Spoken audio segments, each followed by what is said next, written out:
Umdlali wasemuva osemncane weKaizer Chiefs uAiden McCarthy usenikeza umbiko obalulekile ngokulimala kwakhe, ebeka isikhathi sokubuyela kwakhe enkundleni okubhekwe ngabovu. uMcCarthy uphuthelwe imidlalo emibili yokugcina yamakhosi kuBetway Premiership ngemuva kokulimala bebhekene neRichards Bay FC eFNB Stadium eSoweto ngenyanga edlule.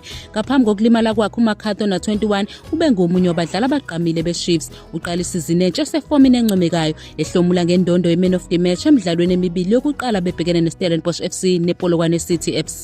Ngemuva kokusiza amaKlama Boys ukuthi anqobe kabili, lo mdlali wasemuva uphuthelwe imidlalo emibili edlule. Nokho lezi zinkunzi zaseSoweto ziqhubeke kahle isiqalo sazo, zingakahlulwa futhi zigcina ama-clean sheet amahlanu emidlalweni emihlanu. Njengoba engekho, umqeqeshi uNasbragin nabo ukhetha ukusebenzisana nozithakwini kano-Anaso Miguel odlala amaphakathi emuva.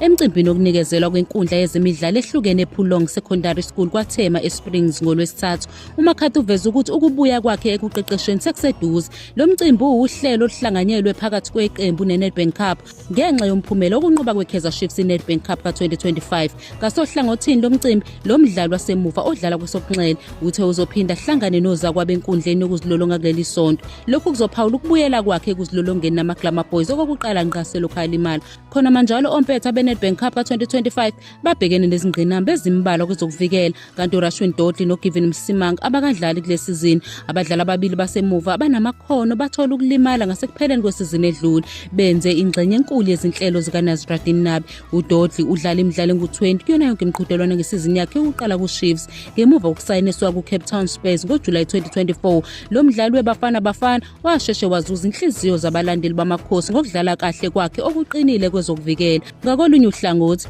uGiven Msimanga okuKaizer Chiefs kusukela ngo-2023 ujoyine leli qembu esuka kuTS Galaxy, udlala imidlalo eyishumi kuphela egcina ukudlala.